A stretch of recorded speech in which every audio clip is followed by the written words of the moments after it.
قوم سمود کا معجزہ طلب کرنا۔ حضرت شاہ عبدالعزیز محدث دہلوی قوم سمود کا معجزہ طلب کرنا۔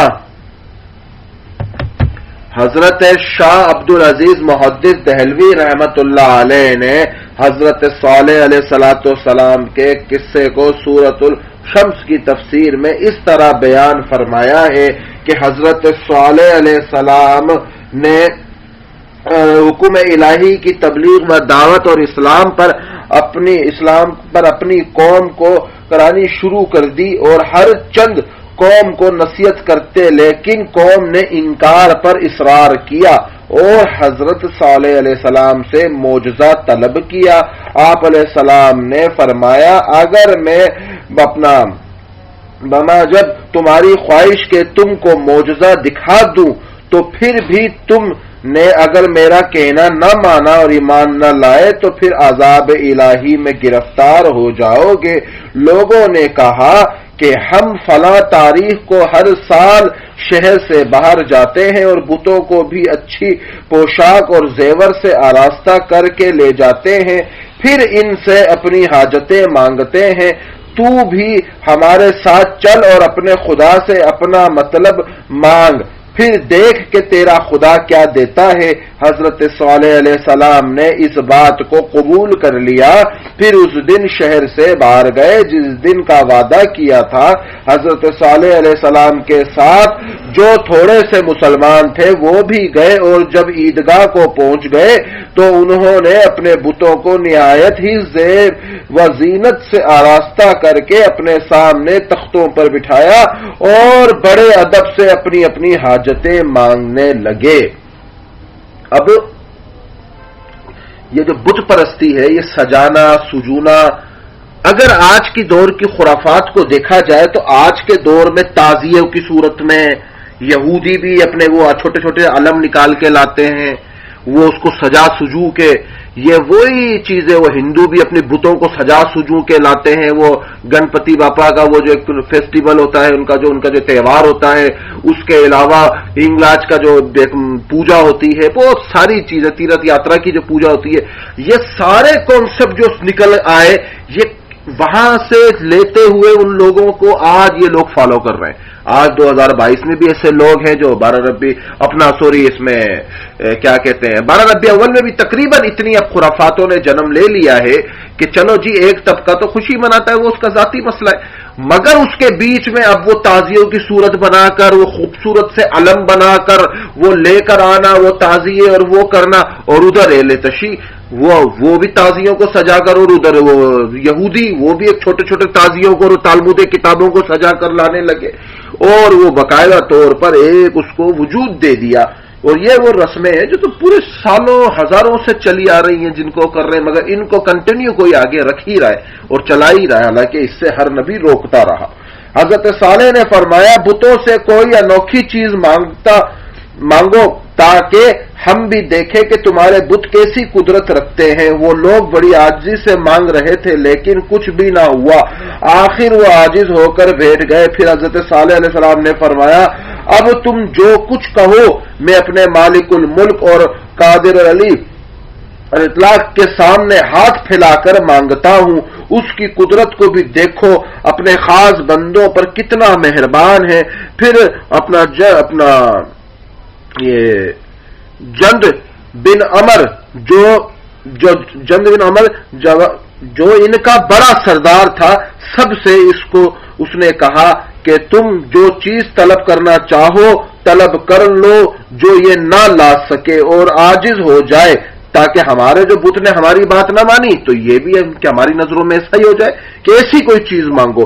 تو انہوں نے مطالبہ کیا، حضرت صالح علیہ السلام سے کہا یہ پہاڑ جو عیدگاہ کے سامنے ہے اس سے ایک اونٹنی ہمارے سامنے نکال، اس کی پیشانی سیاہ ہو اور باقی سارا بدن سفید اور بال بڑے اور نرم ہو اور 10 ماہ کی حاملہ بھی ہو، پھر وہ ہمارے سامنے بچہ جنے اور وہ بچہ بھی اس کی مانند ہم شکل ہو اور رنگ بھی۔ حضرت صالح نے دوبارہ وہ رنگ بھی بتایا اور انہوں نے بتایا تو حضرت صالح علیہ السلام نے دوبارہ اسلام کے بارے میں ان سے وعدہ لیا. سب نے اقرار کیا کہ ہم ضرور ایمان لائیں گے. پہاڑ سے اونٹنی کا نکلنا، حاملہ اونٹنی کا نکلنا، حضرت صالح علیہ السلام نے مسلمانوں کو پتھر کے پاس لے گئے اور 2 رکعت نماز نفل ادا کی. پھر خدا کی بارگاہ میں دعا کرنی شروع کی اور مسلمانوں کو کہا اے میرے پیچھے کھڑے رہو اور میری دعا پر آمین کہو. قوم سمود کے سردار اور تمام لوگ ارد گرد کھڑے ہو کر یہ منظر دیکھتے رہے. کیا ہوگا؟ خدا کی قدرت. اچانک اس پہاڑ سے چلانے کی آواز آئی. جس طرح بچہ جننے کے وقت جانور آواز نکالتے ہیں اور فریاد کرتے ہیں، قدرت خدا سے وہ پہاڑ پھٹا تو ویسی ہی اونٹنی نکل آئی جسے انہوں نے طلب کی تھی. اور جیسا کہ فرمان ربی ہے سورہ اعراف میں، بے شک آ چکی تمہاری طرف یہ واضح دلیل تمہارے رب کی طرف سے، یہ خدا کے نام پر چھوڑی ہوئی اونٹنی ہے، تمہارے لیے ایک فیصلہ کن نشانی ہے. پس اس کو کھلا چھوڑ دو، خدا کی زمین پر جہاں چاہے چگے اور کسی قسم کا نقصان نہ پہنچاؤ ورنہ تم دردناک عذاب میں پکڑے جاؤ گے. اس ماجرے کو دیکھ کر سب لوگ ایک ہی آواز میں کہنے لگے حضرت صالح علیہ السلام کا معبود بڑی قدرت رکھتا ہے، اس پر ایمان لانا چاہیے. اور جو ان کا بادشاہ تھا، جو سردار تھا، اپنا جعد بن عمر 6000 آدمیوں کے مشرف با اسلام ہوا، حضرت صالح علیہ السلام کے قدموں پر گرا اور گزشتہ اپنا تقصیروں سے نادم ہوا اور معافی چاہی، لیکن دوسرے اپنی نفس اور کفر کی شامت سے انکار پر قائم رہے اور اپنے فرما برداروں کو بھی سمجھانا شروع کیا. وہ بدبخت حضرت صالح علیہ السلام کو جادوگر قرار دے رہے تھے کہ یہ جادوگر ہے. تب حضرت صالح نے فرمایا کہ تم کو خلاف عہد تم نے کیا ہے، جو وعدہ کیا تھا اس کے خلاف گئے ہو اور مجھ پر ایمان نہیں لائے. اب خدا کے عذاب سے تمہارے لیے بچاؤ اسی میں ہے کہ تم اس اونٹنی کو، اس کے بچے کو نہایت ہی تعظیم سے اپنے ملک میں رکھو، ان کو کسی قسم کی تکلیف اور رنج نہ پہنچاؤ. تمہارے بچاؤ اسی میں ہے. جب تک یہ اونٹنی بچہ تم میں رہیں گے خدا کا عذاب تم پر نہ آئے گا. اگر کسی قسم کی تکلیف ان کو پہنچی تو پھر عذاب الہی میں تم گرفتار ہو جاؤ گے. کون سے عذاب میں؟ اسی عذاب میں. اس واقعے کو ہزاروں بار شاید آپ نے سنا ہوگا، دیکھا ہوگا، پڑھا ہوگا، مگر ایسا کبھی نہیں سمجھا ہوگا کہ اس واقعے میں سبق کیا ملتا ہے. پہلا تو اللہ سبحانہ و تعالی جو ہے وہ انسان کی مدد کرتے ہیں. جب انسان اللہ سے کسی چیز کا مطالبہ کرتا ہے، مانگتا ہے، اے اللہ میرا یہ کام کر دے، میں یہ کام کروں گا، اور اللہ اسے وہ کام دے دیتے ہیں اور وہ کام نہیں کرتا، پھر اللہ کہتے ہیں کہ اب تو میری پکڑ کا سبب بنے گا. تو نے مجھ سے جو چیز کا مطالبہ کیا میں نے دیا تجھے، اب تو میری پکڑ کا سبب بنے گا. جیسے کہ ہم کہتے ہیں کہ جیسے حکمران ہوں گے ویسے، اور جیسے اعمال ہوں گے ویسے حکمران ہوں گے. تو اس میں ایک چھوٹا سا شک لوگوں کے ذہن میں آتا ہے کہ پاکستان اور دبئی کے اندر اتنے اچھے حالات ہیں، سیوریج کا نظام اتنا اچھا ہے، قانون اتنا اچھا ہے، انصاف بہت اچھا کیا جاتا ہے، عیاشی ہے، عیاشی کے علاوہ بہت ساری چیزیں بہت اچھی ہے. ان کے عوام تو زنا بھی کرتی ہے کلبوں میں، نیو ایئر پہ ہالووین بھی مناتی ہے، زنا بھی کرتی ہے، شرابیں بھی پیتی ہیں. تو ان کے حکمران بھی ایسے ہی ہونے چاہیے، مگر ان کے اندر اتنا اچھا نظام ہے. اور ہماری عوام پاکستان کی بڑی اچھی بھی ہے، نیک بھی ہے، پردےدار بھی ہے، پرہیزگار بھی ہے، بدبار بھی ہے، مگر ہمیں ایسے خراب حکمران ملے ہیں. تو جی یہ کیوں؟ اس کا سب سے بڑا ریزن یہ ہے کہ روح زمین پر مدینے کے بعد دوسری اگر کوئی ریاست ہے تو وہ پاکستان ہے، جو اللہ سے مانگا گیا ہے کلمے کی بنا پر. دبئی کو مانگا نہیں گیا. دبئی تو ایویں ہی بس ایک ٹکڑا ہے، جیسے لندن، امریکہ، نیو یارک، بس بن گئے. اور یہ پاکستان مانگا گیا، اے اللہ ہمیں روح زمین پر ایک ایسا ٹکڑا دے جدھر ہم تیرے ہی اسلام کی اتباع میں کام کریں اور نبی علیہ الصلوۃ والسلام کی شریعت کے قانون کو نافذ کریں. اللہ نے کہا اچھا چاہیے؟ کہا ہاں جی. اللہ نے کہا چلو جی جد و جہد کرو. اصغر سودائی نے نعرہ بھی لگایا پاکستان کا مطلب کیا؟ لا الہ الا اللہ. پاکستان مل گیا. اب جب مل گیا تو کون سی شریعت، کون سے حکم، کون سے گستاخ رسول کو سزا، کون سے گستاخ صحابہ کو سزا، کون سے اسلام کی بقا کا جھنڈا، کون سے پردہ بردی، کچھ بھی نہیں، ساروں کی دھجیاں اڑا دی. ہے اللہ ہم تو نہیں کرنے والے. اللہ نے کہا ٹھیک ہے کوئی بات نہیں رکھ لو. پھر اللہ نے ویسے ہی حالات ہم پر ڈال دیے کہ تمہارے اعمال اچھے ہونے سے اب کچھ نہیں ہوگا. اب تمہارے صرف اعمال اچھے ہونے سے کچھ نہیں ہوگا. ہم نے اگر قرآن میں وعدہ کیا ہے تو مومنین سے مدد کا وعدہ کیا ہے. تم یہ دجل، مکاریت، فریبیت، یہ مکر ہم سے کر رہے ہو. تم ہمیں کہہ رہے ہو کہ اللہ ہمیں ٹکڑا دے ہم تیری عبادت کریں گے. ہم نے دے دیا ٹکڑا، کرو. کرنے کو تیار نہیں. کریں کیسے؟ دل آمادہ نہیں. ارے یار کیسے کر لوں؟ دل آمادہ نہیں. ماننے کو مانگا اللہ سے ٹکڑا. میں کسی کو کہوں مجھے گاڑی دے دے، مجھے اسپتال جانا ہے، وہ مجھے گاڑی دے دے اور میں گاڑی میں گرل فرینڈ گھماؤں تو اگلے دن وہ کیا بولے گا؟ اور بدبخت، تو نے تو اسپتال جانے کے لیے گاڑی مانگی تھی اور تو گرل فرینڈوں کو لے کے گھوم رہا ہے. آج کے بعد مجھ سے مت مانگیو.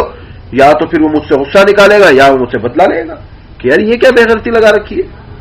اللہ سب جانتے ہیں مگر اللہ ڈھیل دے رہے ہیں کہ شاید ان کو ان کا مقصد یاد آ جائے، ان کو ان کا مقصد یاد آ جائے.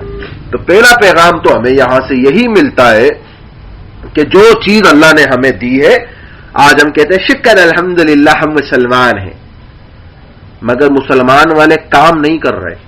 تو اللہ جب کل پوچھیں گے بھائی مانگا تو تھا تم نے کہ مسلمان ہو جاؤ، مسلمان تھے، ہم نے تمہیں مسلمان ہی پیدا کیا، تو اب مسلمان والے کام کیوں نہیں ہے؟ اے اللہ مجھے حافظ بنا دے. اللہ نے کہا ٹھیک ہے جی کیا کرو گے؟ اے اللہ میں لوگوں کو سکھاؤں گا. اللہ نے کہا جاؤ بنا دیا. اب نہیں سکھا رہے کسی کو بھی. اے اللہ مجھے علم دے دے، ربی زدنی علما. اللہ علم دے دے، بہت زیادہ علم دے دے. اللہ نے کہا ٹھیک ہے کیا کرو گے؟ اللہ فائدہ پہنچاؤں گی. اللہ نے کہا جاؤ دے دیا. اب فائدہ نہیں پہنچانا، اب کورسوں سے بھاگنا، کلاسز سے ڈنڈیاں مارنا، بنک کر دینا، کلاسز کو چھوڑ دینا، ہلکی پھلکی کلاسز سمجھنا. کسی بھی شعبے کی کلاس ہو، چاہے وہ فتنہ دجال ہو، قصص الانبیاء ہو، تفسیر ہو، تجوید ہو، اسپوکنگ کورس ہو، کوئی بھی ہو. اللہ نے کہا اس لیے مانگا تھا. اے اللہ مجھے عہدہ دلوا دے، میں کام کر کے دکھاؤں گی. اللہ نے کہا جو دے دیا عہدہ، کام تو ہو نہیں رہا، الٹے ممبر توڑنا شروع کر دیا ہم نے. اے اللہ تو قبول کر لے، میں دین کا کام کروں گی. اللہ نے کہا جا قبول کر لیا، کام کر. اب کام ہی نہیں ہو رہا. تو اللہ کی قہر اور اللہ کی وہابیت اور اللہ کی غفاریت کو بھی تو آخر کار جلال آنا ہی ہے. تم ایک بار کسی کے گھر میں گند پھینکو، 2 بار پھینکو، 3 بار پھینکو، 4 بار پھینکو، 10 بار پھینکو، آخر کار وہ بندہ بولے گا کہ تو کون ہوتا ہے میرا گھر بار بار گندا کرنے والا. اسی طرح اللہ سے ہم نے ایک وعدہ کیا، توڑا، 2 کیے توڑے، 3 کیے توڑے، 4 کیے توڑے، 5 کیے توڑے. آخر اللہ کی جاگ کو جلال آنا ہی تو اللہ کہتے ہیں تو ہوتا کون ہے میری زمین کو گندا کرنے والا؟ تو ہوتا کون ہے؟ میں تیرے ہر وعدے کو قبول کر لیتا ہوں، مان لیتا ہوں. تو پہلا پیغام تو ہمیں یہ واقعہ یہ دیتا ہے. اور دوسرا پیغام، جس ابلیس نے لوگوں کو اتنا حد حرام بنایا کہ نہ ببر نہ آبا اجداد کے مجھ پہ قائم رہنا، یہ حضرت صالح کا جادو ہے، کیا کر رہے ہو، پاگل ہو گئے تم، نہیں جانا اس کی طرف. اور لوگوں کو گمان تھا کہ شاید ابلیس بچائے گا، مگر جب عذاب آیا تو وہ سارے کے سارے دربدر ہو گئے. ابلیس دور کھڑا دیکھتا رہا، چل لوگوں کو پھینکوا دیا جہنم میں. خوش ہو رہا ہے ابلیس، پھینکوا دیا چند لوگوں کو میں نے جہنم کے اندر. تو کتنا خوش ہو رہا ہوگا ابلیس کہ دیکھو جی چند لوگوں کو پھینکوانا تھا، پھینکوا دیا. تو 2 سبق ہمیں بہت ضروری ملتے ہیں. عظیم الشان اونٹنی، وہ اونٹنی بڑے جسم والی تھی کہ حضرت ابو موسیٰ اشعری رضی اللہ تعالیٰ عنہ جو بڑے جلیل القدر صحابہ میں سے ہیں، وہ فرماتے ہیں کہ میں سمود کے شہروں میں سے شہر حجر میں گیا تو اس اونٹنی کی جگہ کی مشہور سنی کہ لوگ اس کی زیارت کو جاتے ہیں. تو جب میں گیا تو میں نے اونٹنی کے بیٹھنے کی جگہ پر اپنے ہاتھ سے ناپی تو 60 گز مدو تھی. بہرحال حضرت صالح نے فرمایا یہ خدا کی طرف سے ایک معجزے کی اونٹنی ہے، اس کو خدا کی زمین پر چرنے دو، نہ تم کو جلدی عذاب پکڑ لے گا۔ تفسیر عزیزی میں جو لکھا ہے یعنی کہ جو اللہ کی ہے اس سے تم نشانیاں حاصل کرو، نشانیاں حاصل کرو، یعنی کہ جو اللہ کا معجزہ ہے اس سے نشانیاں حاصل کرو، اور اگر تم نے اس کی مخالفت کی تو پھر اللہ کا عذاب اور قہار تیار ہے تمہارے لیے۔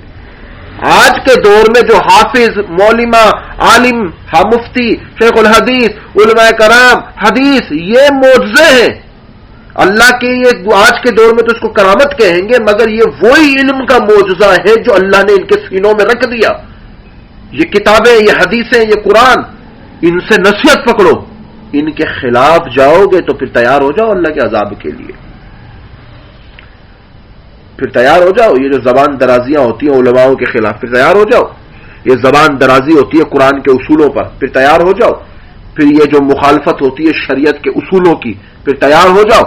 پھر جب قرآن کہتا ہے، پھر جب قرآن اور حدیث کہتی ہے کہ دیکھو جی چھوٹوں پہ شفقت، بڑوں کی عزت، علماء کرام کی قدر، جو حدیث بیان کرتی ہے، جو نہیں کرو گے تو پھر تیار ہو جاؤ اللہ کے عذاب کے لیے۔ اور نبی تو کہہ رہے ہیں وہ میری امت میں سے نہیں جس کا مفہوم ہے جو یہ تین کام نہیں کرتا، اور پھر جن کاموں کے لیے تم تیار ہو رہے ہو تو پھر وہ تیار ہو جاؤ ان سارے معاملوں کے لیے۔ اور پھر اللہ سبحانہ تعالیٰ نے فرمایا یہ اللہ تعالیٰ کی اونٹنی ہے، تمہارے لیے فیصلہ کن نشانی ہے، پس اس کو چھوڑ دو، اللہ کی زمین پر چرتی رہے اور کسی قسم کی اذیت نہ پہنچاؤ ورنہ فوراً تم کو عذاب پکڑ لے گا۔ اور دوسرے مقام پر ارشاد ہے کہ ہم ایک اونٹنی جو ان کے واسطے آزمائش اور امتحان میں بھیج رہے ہیں، چنانچہ ارشاد ہے سورہ قمر میں بے شک ہم بھیجنے والے ہیں ایک اونٹنی کو ان کے واسطے جو آزمائش ہوگی، جو آزمائش ہوگی۔ اور وہ اونٹنی بڑے قدم والی اور روب دار تھی، جس طرف وہ جاتی سب جانور اس کو دیکھ کر بھاگ جاتے، اور پانی پر جب جاتی تو سارا پانی پی جاتی۔ جب لوگ تنگ آ گئے تو حضرت صالح نے باری اپنا مقرر کر دی کہ ایک دن یہ اونٹنی پانی پیے گی اور ایک دن تم اپنے جانوروں کو پلاؤ جیسا کہ فرمان ربی ہے۔ کہا یہ اونٹنی ہے، اس کے لیے پانی پینے کی ایک باری ہے اور تمہارے لیے بھی ایک دن مقرر ہے، نہ چھیڑو اس کو، بری طرح پس پکڑے گئی تم پر آفت ایک بڑے دن کی، اگر تم نے چھیڑا تو تم پھنسو گے اس آفت میں، کیونکہ وہ اونٹنی ایسی حالت میں تھی کہ سب جانور اس سے ڈرتے کہ جس جنگل میں وہ چرتی تھی دوسرے جانور وہاں سے قدم نہیں رکھ سکتا تھا، اور جس تالاب پر، کنویں پر، ندی پر وہ جاتی تو سارا پانی پی لیتی، اور جس چراغاہ میں وہ چرتی وہاں گھاس کا نام و نشان نہ رہتا تھا، اور شام کے وقت جب وہ واپس لوٹتی تھی تو شہر کے سب لوگ آ کر اپنے برتن دودھ سے بھر لیتے اور تمام شہر کو اس کا دودھ کفایت کرتا تھا۔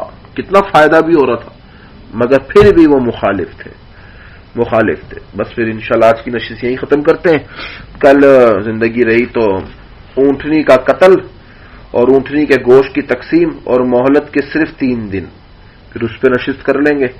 تو اس سے فائدہ تو ہو رہا تھا، مگر بظاہر طور پر شیطان انہیں دکھا رہا تھا یار یہ سارا پانی پی جاتی ہے، یہ سارا کھانا کھا جاتی ہے، چلو آؤ اسے مار دیتے ہیں، جان چھڑاتے ہیں، گوشت کھانے کو ملے گا۔ کتنا فائدہ ہو رہا ہے کہ وہ کھا کے آتی تو پورا شہر اس سے دودھ سے فائدہ اٹھا لیتا۔ یہ تو اللہ امتحان لے رہے تھے کہ تنگ دستی بھی تھی ان لوگوں پہ، حالات بھی تنگ تھے، کھانے پینے کو بھی نہیں تھا، اللہ امتحان بھی لے رہے تھے۔ اب امتحان میں دیکھ رہے تھے اللہ سارا کا سارا معاملہ۔ اچھا مجھے یاد دلانا تو حضرت صالح علیہ السلام کے حوالے سے ویڈیو اور وہ فوٹوز بھیج دوں گا، تو اونٹنی والی جگہ کی وہ تمام چیزوں کی تو مجھے یاد دلا دینا۔ تو بس انشاءاللہ آج کی نشست یہی ختم کی، نشست نمبر 28 قصص الانبیاء کی، تو انشاءاللہ یہ نشست پھر یہی ختم کیا۔ اللہ پاک ہم سب کا آمین نصیب۔ اب کسی کا کوئی سوال ہے تو